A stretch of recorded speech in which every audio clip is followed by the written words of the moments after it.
mes missions principales sont de parler du tri des déchets, de la réduction. Voilà, donc aujourd'hui, si je suis là, c'est que vous avez mis en place un site de compostage collectif. Alors, le messager du tri peut parler du tri, mais pas seulement. En fait, nous, on parle de la réduction. Donc maintenant, on le voit sur la plaquette, je réduis mes déchets, le guide. Voilà, donc vous avez tout un guide qui a été fait par le service prévention pour essayer justement de réduire ces déchets. Donc le compostage en fait partie, le réemploi, le broyage des déchets verts, le gaspillage alimentaire. Voilà, toutes ces thématiques sont abordées par mes collègues et moi au sein du service prévention et sur toute l'agglomération grenobloise et ses 49 communes.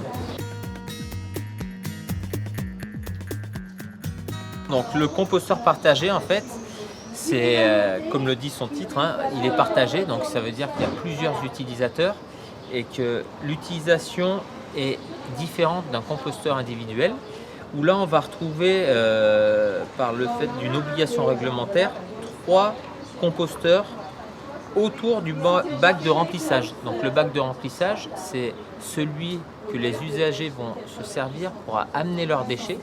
Donc là, on le voit derrière, en fait, tout ce qu'on peut amener. Donc ça va des épluchures de légumes, aux marcs de café, aux sachets de thé et tisane, les coquilles d'œufs, et puis les petites feuilles et fleurs fanées.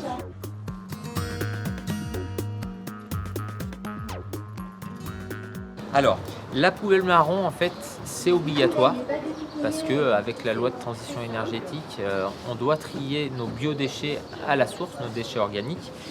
Le composteur collectif, ça, c'est pas obligatoire. On peut avoir la poubelle marron ou le composteur collectif.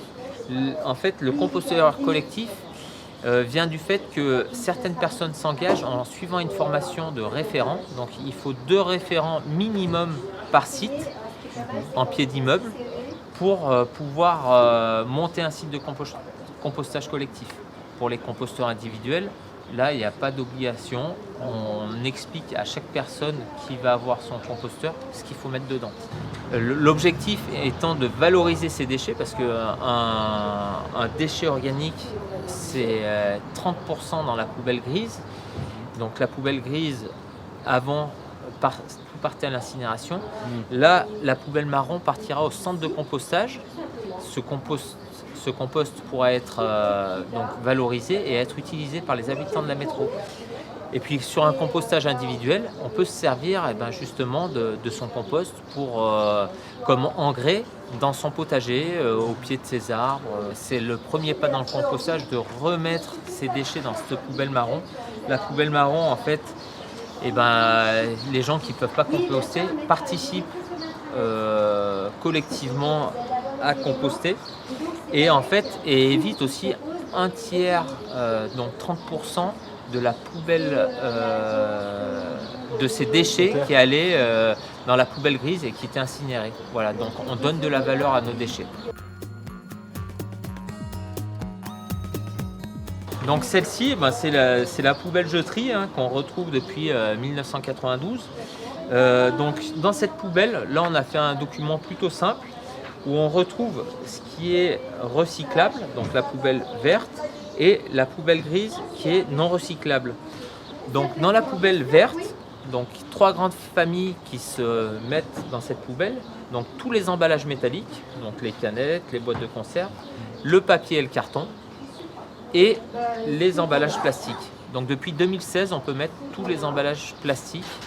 Avant, on pouvait juste mettre les flacons, les bouteilles. Voilà, maintenant, les sacs plastiques, les tubes de dentifrice se mettent là-dedans. Et puis pour la poubelle grise, on retrouve les couches de bébé, les masques, les mouchoirs, les mégots de cigarettes, les chewing-gums. Tout ça va dans cette poubelle grise. Donc cette poubelle grise ira à l'incinérateur d'Atanor. Et là, pareil, il y a une valorisation énergétique qui est faite, d'ailleurs qui sert à chauffer les bâtiments de l'hôpital. Et la poubelle verte, elle, sera envoyée, triée au centre de tri juste à côté d'Athanor. Et après, les différentes matières partiront chez le recycleur.